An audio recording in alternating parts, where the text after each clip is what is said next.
Um, Bash is an entertainer and an entrepreneur, a stand-up comedian, a singer, an actor, and I'm into business, a lot of businesses. And my background, I'm a student of the Polytechnic Ibadan, and I moved to Lagos State University, LASU. I'm the first one in the family of four. I'm a very upright person. I don't blow my trumpet myself, and I'm very blunt. I fear nobody, and that's me. I'm a street breed with a little bit of class. So that's why I tell people, school sense plus street sense, that's why I have common sense.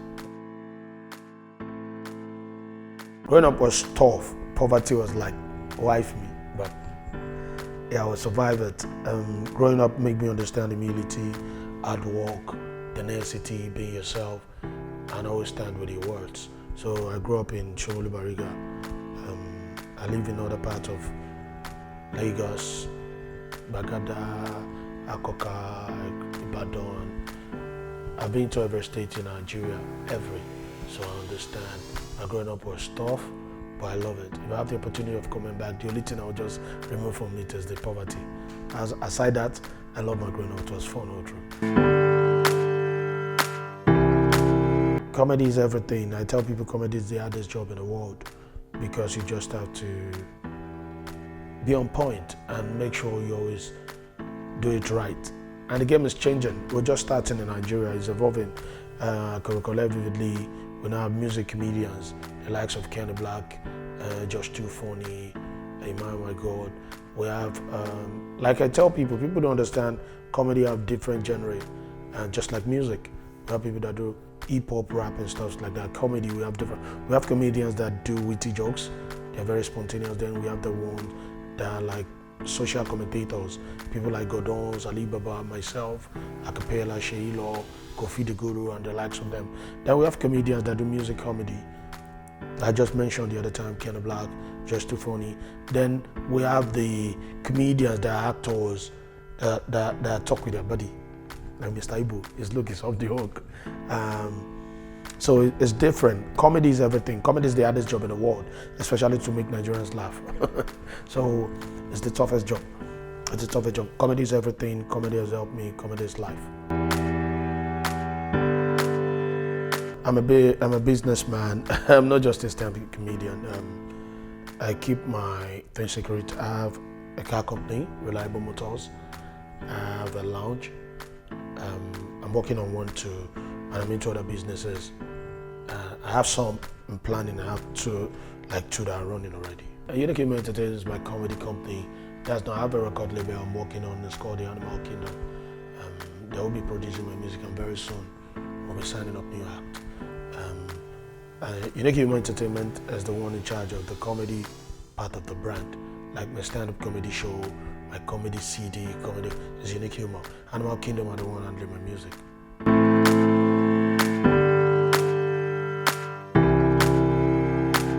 The problem is we Nigerians don't know what we want, what we really want. That's why the old ones are still the one directing us. I always tell people, it's not about education. You don't need to be learned to be a good person to handle government or something. Because I can recollect vividly a lot of the top people I read. We have people that are educated, scholars that are good president and governors all over the world. But we have the ones before them that are not learned.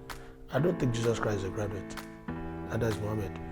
And they're good leaders. The problem is Nigerians themselves, they don't know what they want. And we need to understand, with all due respect, I'm not being ethnic, I'll be tribalistic. Nigeria is not going anywhere. We've integrated so much into each other that we just have to look for the solution. So, be it Yoruba, Igbo, Hausa, Calabar, Ibio, that they think they can go. Nobody is going anywhere. We have a lot of investment in Lagos and owned by the Igbos. And I'm one of the few people that is clamoring, I want the government to cancel state of origin. Yeah. I want it. Reason is, you can't tell me an Igbo boy that was born in Lagos that live all his life in Lagos. It's not a Lagosian. If I'm making some sense, it's a Lagosian. You're born in Lagos, all your life in Lagos, you're a Lagosian. In the United States, if a Nigerian move a baby there, you give birth there. He's an American. So I think one of the problems we have in the state of origin, trying to divide a lot of things and make you understand you are Igbo and Yoruba. No, we are all Nigerians. State of residence. Let people claim where they were born. They were born in Kano, you're an Hausa man. You're a Nigerian. You are not an Hausa, not Igbo, not Yoruba. Because what the politicians use against us is our religion and our ethnical background. Simple. If you're a Yoruba man, they'll tell you you're a Yoruba man, you can't rule in Onitsha. Why? Because you're boy, I'm a Nigerian. I have the right, the same right an Igbo guy Obi have in Lagos. It's the same right I have in Onitsha.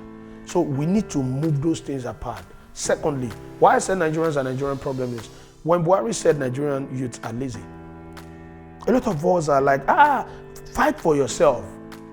If you go out in Lagos, Onitsha, anywhere, you see a lot of guys that are miscreants. They stop at Baba anything. Are they not lazy? Do you know their population in Lagos alone?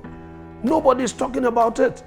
A lot of people are learned and they are there playing Baba Jebu and all those stuff. People don't want to work, they want to become overnight billionaires. That's why I always tell people, we're being truthful to ourselves. 60% of the Nigerian youth that we celebrate are up there successful. They will tell you the dark side of their stories. They'll just tell you the light ones that will make you believe it's very easy. Everybody has got a skeleton in his or her own cupboard. A lot of people that are successful. So we need to understand that the poverty problem with Nigerians is caused by the Nigerians.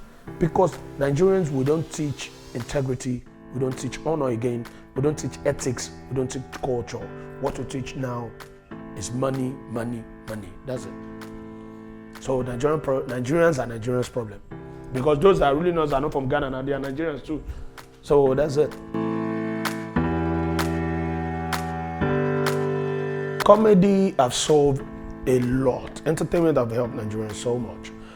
Like me, I started banking, but if you know where my certificate is, I've never applied for a job in my entire life. Never worked for anyone. Either I'm a dancer, I was arguably one of Nigeria's best dancers between the late 90s. I was in a musical group called the Unique Boys before started comedy started bringing money in. So you need to understand comedy, Nigerian youths, the hardworking ones, not the lazy ones, are creating industry out of nothing. So that's why I say fight for yourself, preach your own gospel, blow your own trumpet that you are not lazy. But we deep inside ourselves know we have a lot of lazy ones. I'll give you an example. The likes of Ali Baba, Theophilus Danjuma of blessed memory, Baba Salah of this world, created an industry for people like me to survive. After the likes of Ali Baba, we have the likes of the Julius, the Genius Ago, the basketball of this world, the Kofi the Guru, Teju Babyface, TA. After their generation, ours. And apart from, we have some behind me now that what they do basically is comedy.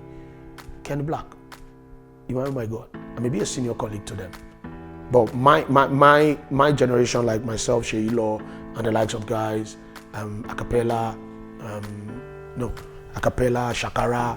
So they have an industry. Nigerians create something out of nothing. The same thing with Nollywood. You can just see they are creating. So entertainment is giving back to Nigerians. What Nigerians are not giving back to entertainment? Nigerian government, to be precise. You can see Nollywood.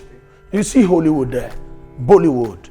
They have the government support, the finance. They have a whole area they call Hollywood that you can shoot your own movies, have sponsors, have support. No. Nigerian government is not doing anything. You want to tell me Nigerian government is helping me? Why? They will tell me to pay my tax. What are they giving back? What are they giving back? Absolutely nothing. I'll have a show, a hotel, Museum Center, you're gonna shut down. The next day they have your tax. You have the right to pay the tax. It's normal. But what are they giving back? Absolutely nothing. The government is not doing anything for entertainers. I don't know, maybe they are giving out some millions or billions that some people are eating. But for me and my likes, they're not doing anything.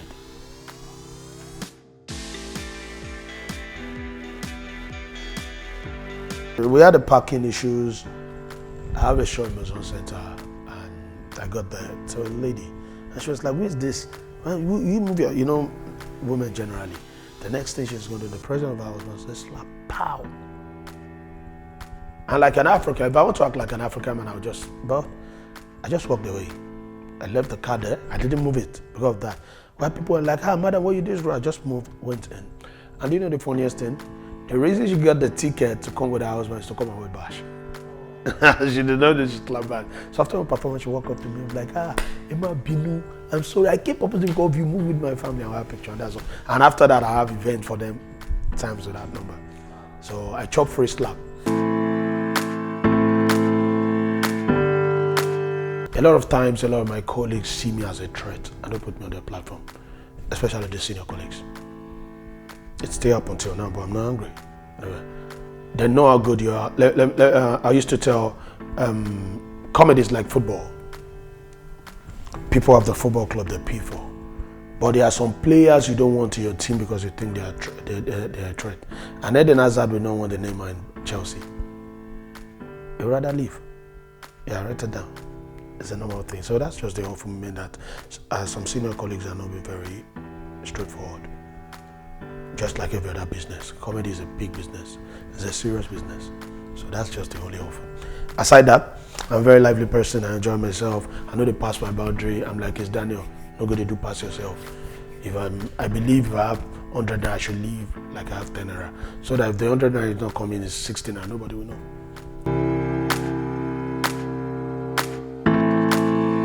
Without due respect, I don't know the owner of this earlier, but I want to talk to them to allow the old cabal finish their term. Without due respect, I'm not supporting Buhari, nor Atiku, nor anybody. But I just want them to finish by 2022 and we should agree with them. We all youth agree with them. That either Atiku or Buhari, you are going in 2023 and let the youth begin from there. The old one should not contest again. I don't believe in them because we all know. I don't want to say it, we all know because of the background of the money they have that the youth can win. They have a cabal and we all know it. So why are we going back and forth? So let's just agree. Let's sign a memorandum or something that after 2023, anybody above 60 years old should not contest in this country. Then they can go on with the election. Aside that, I'm not voting. We have young guys that are going to do good, but they will allow them there. You won't tell me. I don't want to call names. We know deep inside. That's why I say Nigerians are Nigeria's problem. We know, but we must all agree. Let the youth stand up. Let's carry placard. Go to the government and say, okay, federal government, we agree. We can. It's just a two-horse race. But after this, by 2023, anybody above 60 is not contesting. Foul. They will tell you to go and amend the constitution. Outside that, because I know we are going to vote. It's like we have a lot of wonderful candidates, but we know the better ones. But the better ones will win, and you know it. They won't allow them win. It's the same old story, the same recycling. They will just recycle it and do the next thing. They won't win. So let's just agree that the younger ones should just step aside for some time. If you are above 60 and 65, or 65, either 60 or 65, from 2023, you can't be a president of a country called Nigeria. So by 2023, everybody will stand up. We have fresh ideas, fresh candidates, fresh people. You understand? So we won't have another 72 years old man contesting now. Maybe he win or lose election, will come and contest again at 76, like we have a 76 years old already. So you understand what I'm saying? Let me tell you one thing. I don't have a problem with their children, as long as they have ideas. Let me give you let me buttress this. After Fela, there is Femi and Shehu, and they're doing good.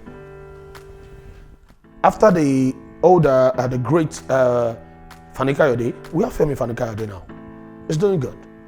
So I don't have a problem if a so-called Sonny Abacha is in court. Mohammed can be better.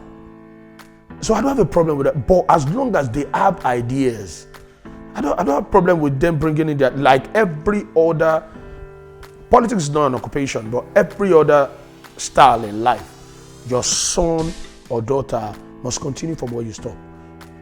So if the Jagaban is gone and he has a strong son, yeah. In your state, Adelabu's son is contesting. His father used to be a good politician. There was a time in my area we have Lateef Jakonde's son. So it's a normal thing. That means they have politics, but do they have anything to offer? If they don't, not because you are Tinubu's son or step aside, bros. Let somebody with ideas, with content, somebody with flow come and do it. So I don't have a problem with them recycling. No, it's a normal thing. Politics is like give and take. Because let me tell you, the old Bush was the president of the United States. Then the younger one was also the president. As long as you can do it well. The JF Kennedy family, a lot of them are senators, governors, and stuff like that. So it's not a problem that your son or your daughter is a senator. I don't have a problem. Is he or she performing or have anything to offer? That is the problem. These older ones that can't even operate iPhone, they will have somebody sitting next to them to show them what iCloud is. Want to be my president? How? So what I think the Nigerian you should do, that I'm praying, I'm clamoring for, is that let everybody step aside. Let it be two-husband race. When you're done, we're good. What we're doing next is by 2023, if you're above 60 or 65, we should include in the Constitution. Please, don't contest. Yeah, it's not as easy as the penny to you is at. Firstly, you have to be yourself. Secondly, you have to know what you want. Thirdly, choose your part. In one of my songs, I say, every day, my brother, pray. Say anything way you did do, may God make them your way. Pray over everything. It's very spiritual. Life is very spiritual than you think. Lastly, people are going to tell you, make you believe it's easy. It's Daniel. Is it not you award? That's a lie. Oh. Entertainment is like any other business. You need capital. You need what? Capital. Talent is like 10%. You need capital. So if you're coming in, get ready. It's a business. And comedy is a serious business.